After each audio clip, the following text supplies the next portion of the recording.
सुन लो जो पवित्र आत्मा से भरे हैं और वो लोग इस काम को करेंगे और हम लोग तो वचन की सेवकाई में लगे रहेंगे प्रार्थना। और लोगों को सारी मंडली को ये बात अच्छी लगी। So this idea appeals to them and they also select this 7 people. और इस 7 लोगों के नाम से ये जाहिर होता है कि they those people who were Hellenistic Jews. तो जो नाम 7 है उससे ये पता चलता है कि उन लोगों ने जिन लोगों के साथ भेदभाव हो रहा था उन्हीं में से प्रतिनिधियों को चुना और उन लोगों को जो पवित्र आत्मा से भरे भी थे और इस प्रकार से उन पर अभिषेक किया गया इस सेवकाई के लिए। लेकिन इस विचार को मैं जो आपके सामने रख रहा हूं कि एक बड़े मिशनरी हुए डॉक्टर स्टैनली जोन्स और उन्होंने ये विचार डाली जिससे मेरे मन में भी ये सोच पैदा हुई कि इसके विषय में हम लोगों को ज्यादा चिंतन करने की आवश्यकता है। क्योंकि जो भी की इसके बाद 7वें पद में लिखा परमेश्वर का वचन फैलता गया और यरूशलेम की चेलों की गिनती बहुत बढ़ती गई, है ना। तो church is experience continue to experience growth but there was a change in the flow of the ministry as it happens now. जब उन्होंने इस प्रकार की और आज भी हम लोगों के बीच में जब आप लोग भी अपने अपने यहाँ सेवकाई करते हैं यही सवाल उभर कर आता है, what is more priority as a pastor as a evangelist, that our priority call is to the ministry of the word, proclaiming the word, this taking care of the poor, what you are talking about, all this social concern, this is somebody else should do, this group of people will select and they will do, and that is still happening in our midst.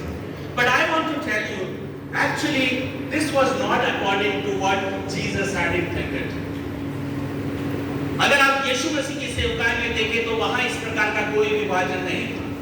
चेले हर समय ऐसा है, जब प्रभु यीशु मसीह ने वचन की सेवकाई के बाद कहा give them something to eat, है ना, उनको भूख लगे उनको खाना लेके आओ, चेले बोले नहीं उनको भेज दो वो अपना मार्केट से खरीद ले।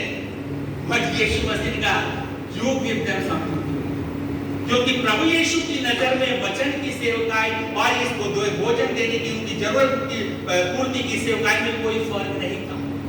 लेकिन थोड़ा ही समय में कलीसिया में इस प्रकार का फल आ जाता है और हम लोग इसका इस प्रकार से समाधान करने का प्रयास करते हैं।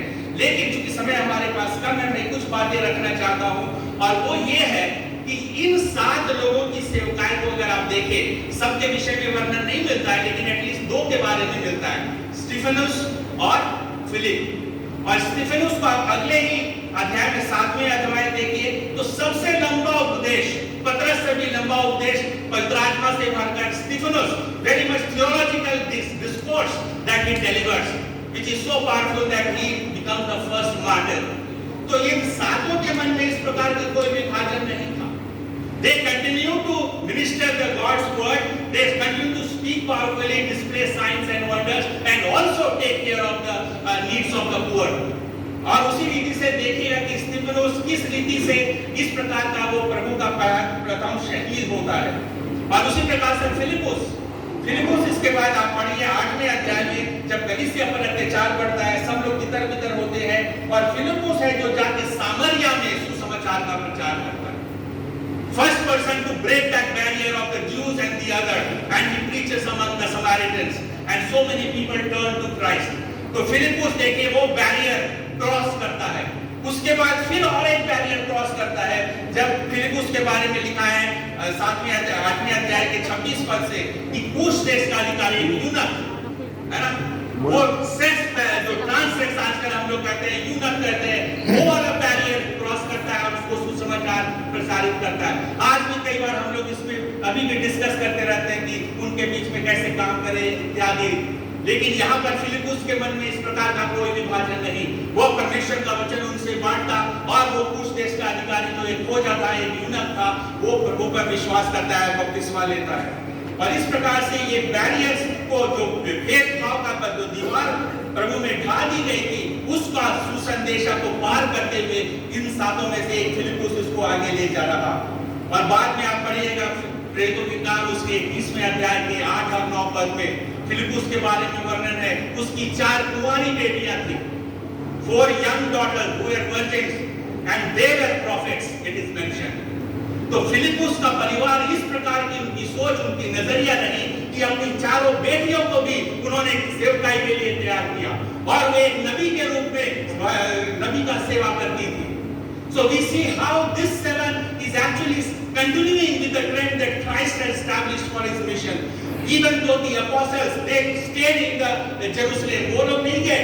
यीशु मसीह ने कहा कि जाओ तुम यरूशलेम और यहूदिया और सामरिया और पृथ्वी के अंत तक, लेकिन प्रेरित लोग जो देखते हैं वो वहीं बने रहे, नहीं जाते हैं। लेकिन जो लोग जाते हैं, जो तितर बितर होते हैं, वे प्रभु के संदेश को बढ़ाते हैं। और यही मैं आपके सामने रखना चाहता हूं। पहली बात, इस सेवकाई में जब वृद्धि होती है तो आप लोग उसमें चुनौतियों का सामना करने के लिए तैयार रहें। नई नई किस्म की चुनौतियां आएंगी, लेकिन उन चुनौतियों के साथ ही साथ हमें अवसर भी होते हैं कि हम उनका समाधान कैसे करें, अपने मूल्यों को पुनः तय करें। और हम लोगों को साथ ही साथ एक खुला मन रखने की आवश्यकता है कि जो इस प्रकार से भेदभाव का शिकायतें आ रही हैं, किसी किस्म की अलग अलग शिकायतें जब कलीसिया में आती है तो हम उनका समाधान करें, उसके लिए निराकरण का उपाय करें।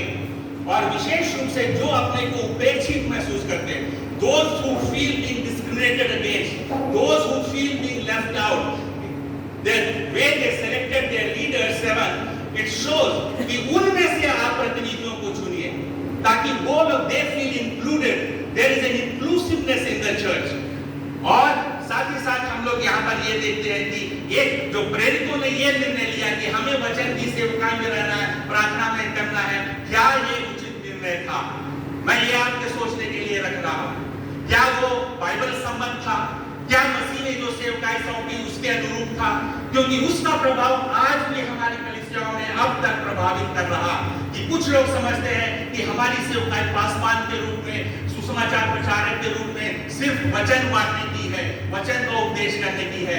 जो जरूरतमंद है, जिस विषय पे आप लोग यहाँ चर्चा कर रहे हैं, वो उसके लिए हम लोग एक कमेटी बना देंगे, उसके लिए हम कुछ लोगों को तय कर देंगे, वो ये करेंगे। लेकिन क्या ये प्रभु की सेवकाई के अनुरूप था कि हम एक को प्राप्त? लेकिन हम लोग जब अगर प्रभु के सेवकाई को देखते हैं, उसमें इस प्रकार का कोई विभाजन नहीं था, उसमें नहीं देखा जाता। और उसी प्रकार से स्तिफनुस और फिलिपुस के जीवन की सेवकाई में भी हम जब देखते हैं, इस प्रकार का कोई विभाजन नहीं दिखाई देता। पवित्र आत्मा से परिपूर्ण होकर जो उन्होंने मिशन को समझा, उसी अनुरूप उन्होंने किया और उसका प्रभाव कई प्रकार के भेद वाली दीवारों को ढाने में उसकी सेवकाई में मार्ग तय किया, जैसा हमने फिलिपुस के सेवकाई से देखा।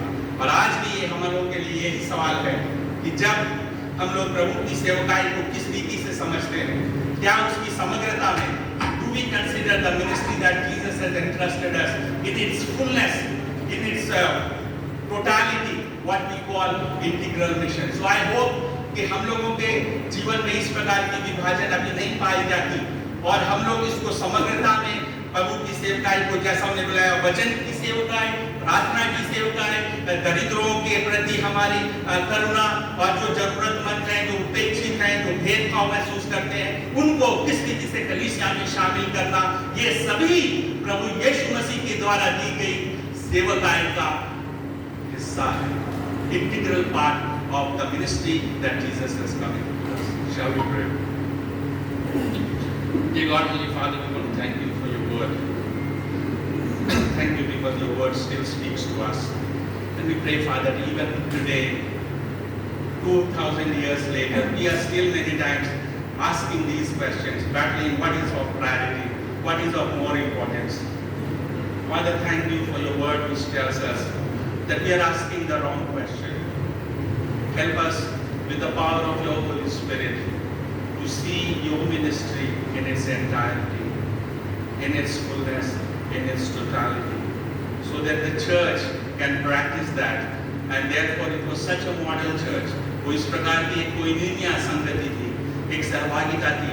आज भी हमारी कलीसिया भी उसी प्रकार का एक भाव दर्शा सके और विभाजन की दीवारों को ढा सके। ये प्रार्थना हम अपने पुत्र यीशु, अपने पुत्र यीशु मसीह के नाम से मांगते हैं। सुन और दया से ग्रहण करें।